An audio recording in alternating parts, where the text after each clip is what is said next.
Golden State Media Concepts bring you Book Review Podcast, a haven for bookworms of all ages and the widest genres, from mystery to memoirs, romance to comedy, fantasy to sci-fi. If you love to read, this is a podcast for you. It's the Golden State Media Concepts Book Review Podcast.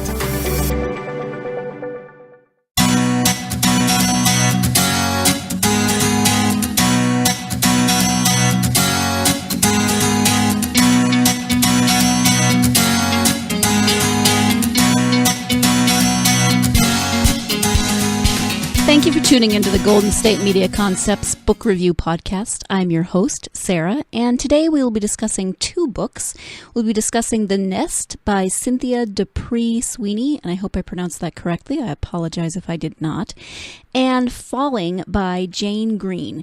Two authors that I had never read before, and it turns out that The Nest is a debut novel by its author, so of course I hadn't read that author before, but I'd never read Jane Green either.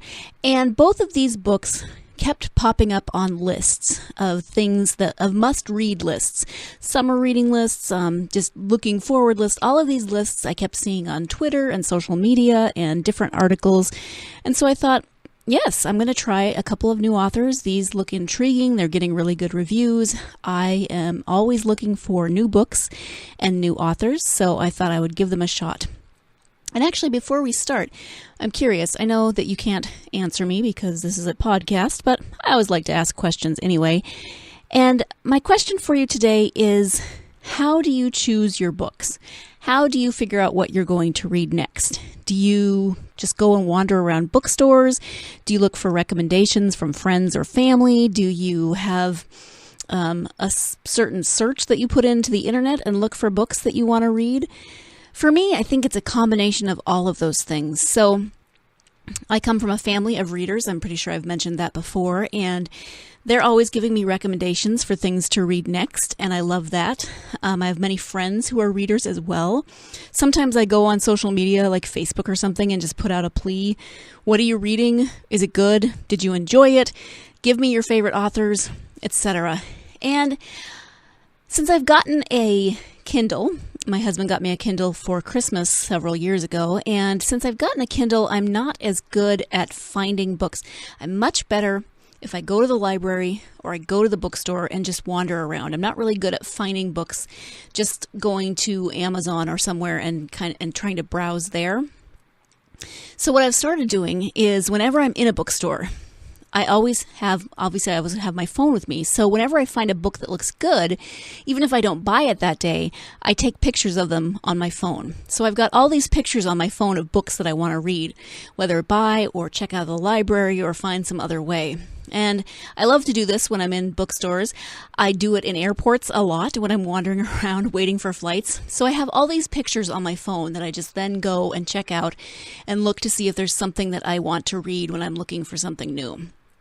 So that's a total aside, but today, like I said, we're going to be discussing these two books, The Nest by Cynthia D'Aprix Sweeny and Falling by Jane Green. When we come back, I'll be discussing The Nest, but I am going to take a quick break, so stay tuned and I will be right back.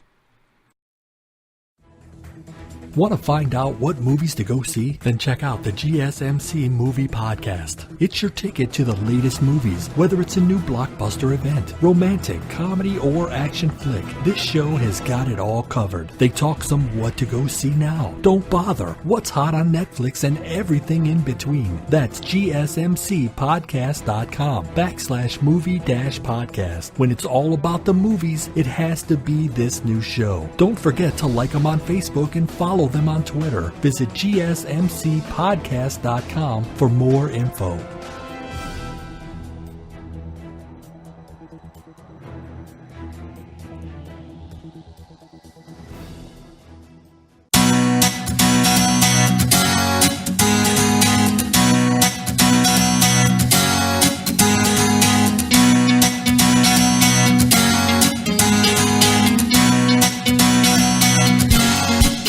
Welcome back to the Golden State Media Concepts Book Review Podcast. I am your host, Sarah, and as I mentioned before the break, the first book that I will be looking at today is a book called The Nest by Cynthia D'Aprix Sweeny. And as I said before, this was really recommended by a lot of people on different lists that I was looking at, and it just kept popping up everywhere I went, so I really wanted to give it a shot. And as I also said, this is the debut novel. This is the description of it, so you have an idea what it's about. A warm, funny, and acutely perceptive debut novel about 4 adult siblings and the fate of the shared inheritance that has shaped their choices and their lives. Every family has its problems, but even among the most troubled, the Plum family stands out as spectacularly dysfunctional.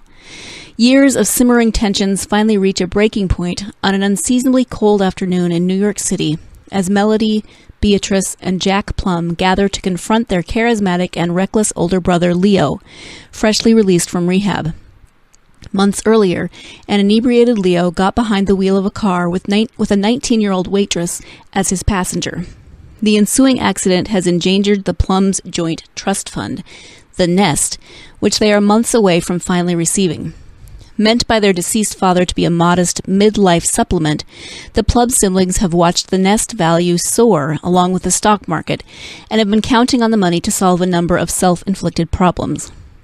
Melody, a wife and mother in an upscale suburb, has an unwieldy mortgage and looming college tuition for her twin teenage daughters.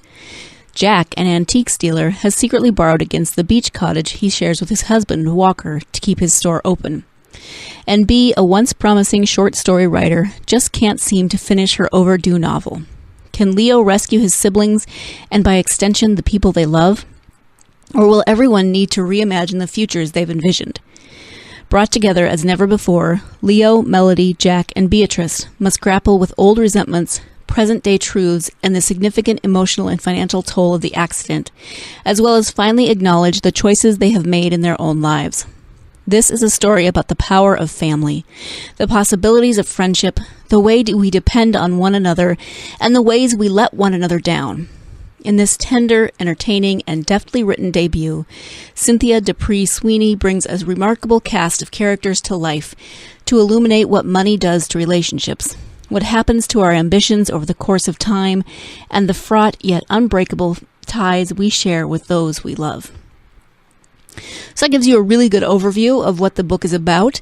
And I think what drew this to me, besides the reviews that I had been reading, was this description of family. Not a perfect family. It says right up front that they are extremely dysfunctional, and they are. So I was intrigued enough by this book to pick it up, and I have to admit to you that it didn't suck me in. It took me a long time to get into this. It starts with this ginormous, and yes, I just made up that word. No, I didn't make it up, but it's not a real word. This really long, unwieldy first sentence. The first sentence is actually a paragraph. So right off, I was like, wow, this is not exactly what I was expecting, but I gave it a shot. And as I said, it was really hard for me to get into. I struggled with it, and I did eventually make it through and finish the entire book, but it certainly wasn't my favorite. And this is this author's debut novel, so I will pick up a book of hers again and give it a shot because, this was her first, and maybe she'll have something a little more to my liking later. But for me, the characters I couldn't resonate with the characters. Most of the characters in this book just were not good people. I think the most relatable is the youngest of the siblings, Melody. She's the wife and mother with the twin daughters, and she's been spending beyond her means because she's been relying on knowing that this trust will come on her 40th birthday. So she's been trying to keep up this house that she has. She's been trying to keep up appearances. And she, I think, is the most relatable, but none of them, I didn't want to root for any of them. Let me put it like that. When I read a book or when I watch a movie or a TV show, there has to be someone in there that I want to root for, someone that I really resonate with. And I didn't find that in this book. And I found that a little frustrating. That's why I struggled with it. And the book goes on, and I kept hoping that things would resolve themselves, things would work themselves out. It didn't necessarily have to be a happy ending, although I do appreciate a happy ending. I was just looking for some closure, maybe some lessons learned, maybe some growth in relationship. And there's definitely growth in relationships. There's definitely things that happen. There is closure to a certain extent, although not to my liking. There wasn't the amount of closure that I like. Now, on the one hand, I will say that it was very true to life. The characters aren't perfect. The characters have their flaws, they have their dysfunctions, they fight like siblings, they have their arguments with their spouses. And the end is, it's like life. We get a little bit of closure, but life goes on. And that's the way that this book does end. I won't give anything away, but I just didn't feel like I had much closure at the end. I wanted there to be more. Although I didn't want there to be more because I really wanted the book to be done because I was tired of this family. And I'm sorry that I'm so negative. I'm not trying to be negative because there were some good things about this book, and there's some really great reviews on this book. People loved it. People enjoyed the characters. They enjoyed the story. So don't take my word for it. I mean, never take just one person's word for it. Read other reviews. I always like to go when I've read a book or before I've read a book and read some of the really good reviews, the 5-star reviews, and then some of the 1-star reviews just to see what people are saying. Sometimes 1-star reviews are just someone who's cranky and didn't enjoy a book for some really random reason. Sometimes they're incredibly on point and they make a lot of sense. Same with the 5-star reviews. So always go and check out those reviews and see if this is something that you want to read. And I would say that with this book because, as I said, a lot of people really loved it. And a lot of people didn't. So it could be your cup of tea. It really could. If you enjoy stories that are very honest and true to life in the sense that the characters aren't perfect, the story isn't perfect, it's not, a fairy tale, happy, crazy, go lucky kind of book. It's not really a comedy. It's definitely on the more dramatic side of the spectrum. Then, this could definitely be the book for you. And there were a few characters that I did resonate with in certain ways, just not to the extent that I was sucked into this book, that I really loved this book and wanted more at the end. Sometimes, you finish a book and you go through this grieving period where you want more. You want more of those characters. And I didn't feel that from this book. So, not my favorite book. I will, again, as I said, try this author in the future if she writes something else, just to see if it's her writing style that I don't necessarily mesh with, or, maybe this was just a story that she wanted to tell that I didn't necessarily resonate with. Pick it up if it sounds interesting to you. So not my favorite, and I know I don't normally talk about books that aren't my favorite, but in the spirit of talking about books of all kinds that might appeal to a wide variety of audiences, that I'm trying to actually step out of my own comfort zone a little bit today, talking about a book that wasn't my favorite on the planet. I often say, I love this book. This book was amazing. And so I wanted to step out of my comfort zone, as I said. So I don't give this a huge rousing recommendation, but I do say it is a book that you should check out if it sounds intriguing to you. Don't take my word for it. Never take my word for it. Always check these things out.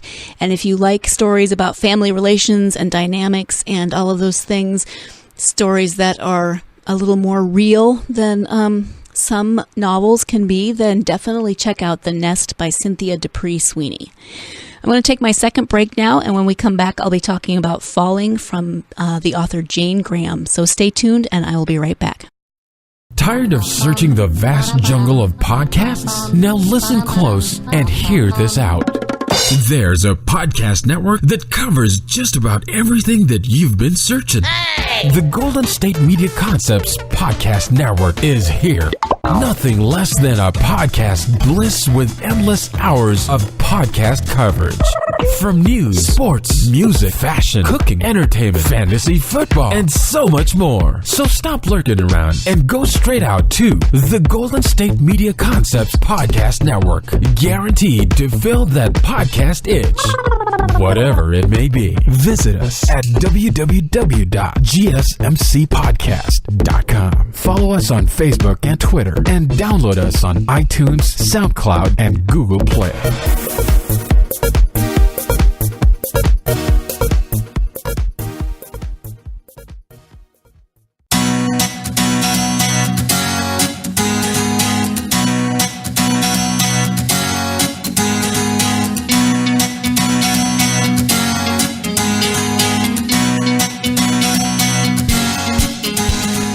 Welcome back to the Golden State Media Concepts Book Review Podcast. I am your host, Sarah, and as I said before the break, we will be talking about my second novel for this podcast, a book called Falling by Jane Green.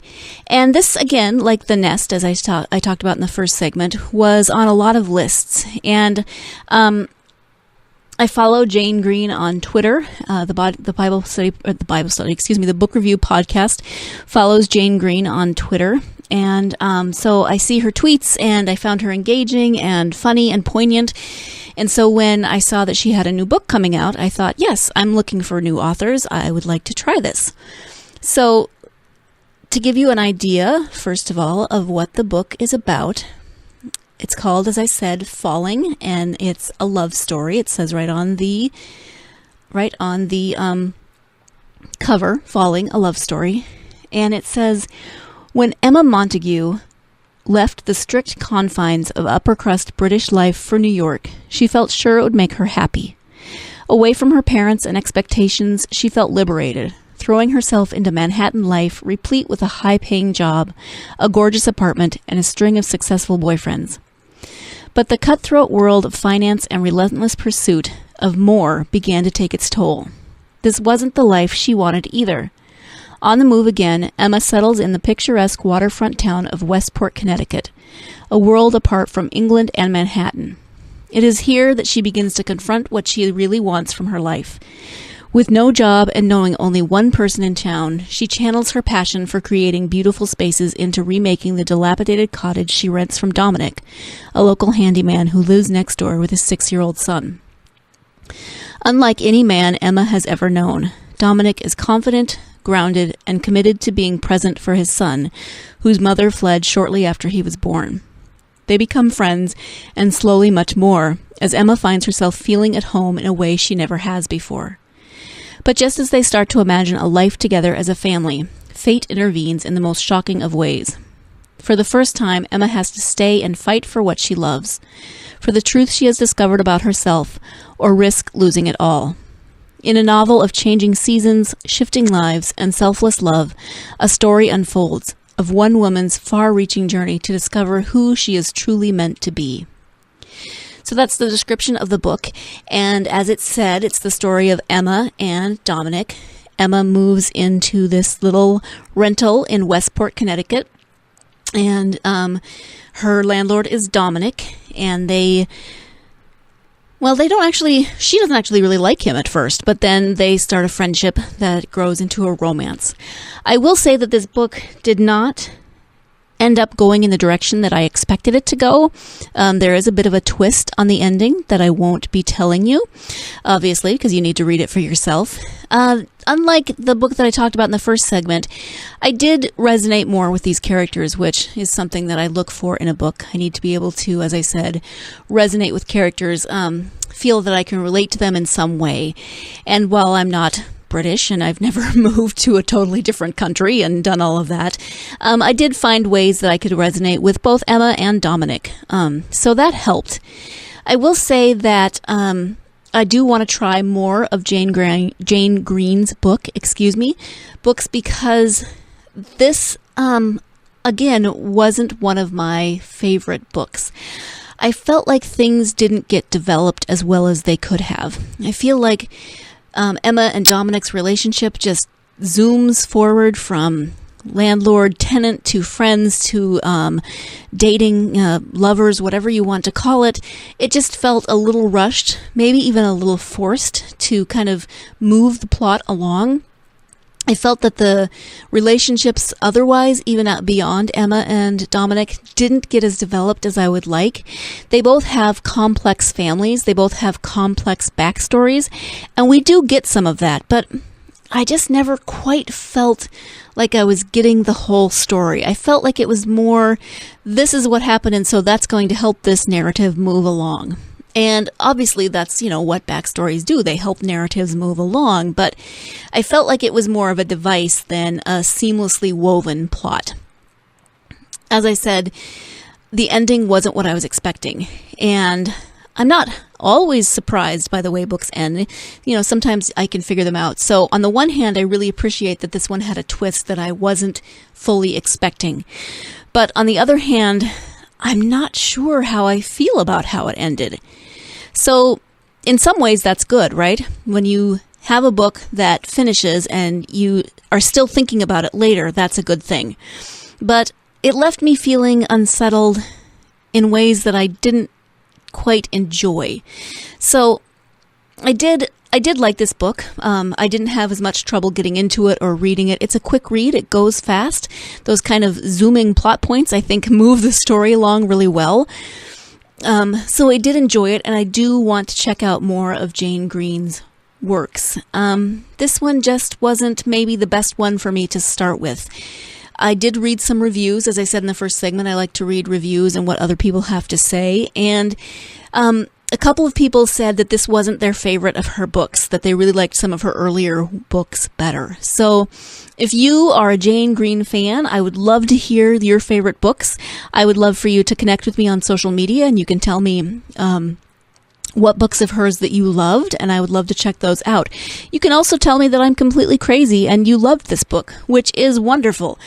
No book is going to have two people read it and feel exactly the same way about it. That's what I love about reading. What I love about books is that you enter into these stories, you get to know characters, but other people are also entering into these stories, and we all read books differently because of where we are in our lives, where our lives have taken us. So we could read the same book at the same time period in life, and yet have completely different reactions because of what happened in our childhoods, or how we're seeing the world now, or even just the mood we're in that week that we pick up that book. So that's why I love books. I love reading. Even though neither of these books today that I've been talking about were my favorite, they're not going to go on my repeat reading list, and I do love to read books more than once when I love them. That doesn't mean that I wouldn't want you to pick them up. That doesn't mean that I wouldn't like to hear what your thoughts were on those books. I like to think of this podcast more of a book group, even though it's a group of one, just me in the studio. But I would love to hear what you think of certain books that I talk about. Did you love them? Did you hate them? Were you indifferent to them? Do you think I'm crazy from the opinion that I have on them? Or do you say, yeah, I kind of felt the same way? That's, what a book group often does. You talk about why you loved a book, why you didn't love a book. And so, as I said, today I tried to get out of my comfort zone a little bit and talk to you about two books that weren't necessarily my cup of tea, but that I wanted to bring to the podcast because they were on so many lists that I saw, and that's great. That's really great for those authors that they're showing up on so many lists, because then they're getting support, they're getting readers, they're getting people to check out their books, and that gives them a good foundation for everything going forward. Or in the case of Jane Green, I'm sorry, I have a friend whose name is Jane Graham, and I keep saying it wrong.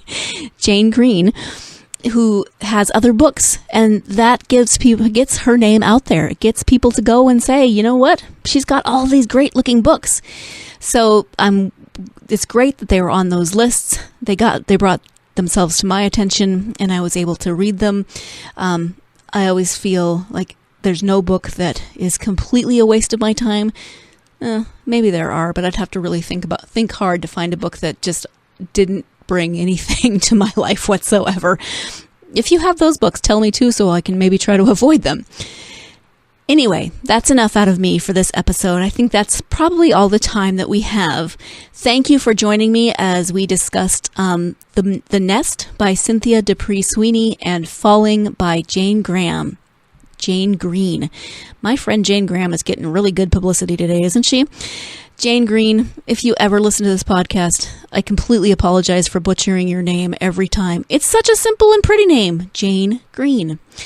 So those were my two authors for the day. Thank you for bearing with me as I continually mispronounced Ms. Green's name. Thank you so much for joining me today. I hope you'll join me next time when we discuss more great books. But in the meantime, I hope you get out there and get yourself lost in a really good book.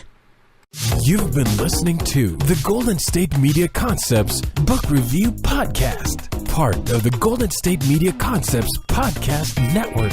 You can find this show and others like it at www.gsmcpodcast.com. Download our podcast on iTunes, Stitcher, SoundCloud, and Google Play. Just type in GSMC to find all the shows from the Golden State Media Concepts Podcast Network, from movies to music, from sports to entertainment, and even weird news. You can also follow us on Twitter and on Facebook. Thank you, and we hope you have enjoyed today's program.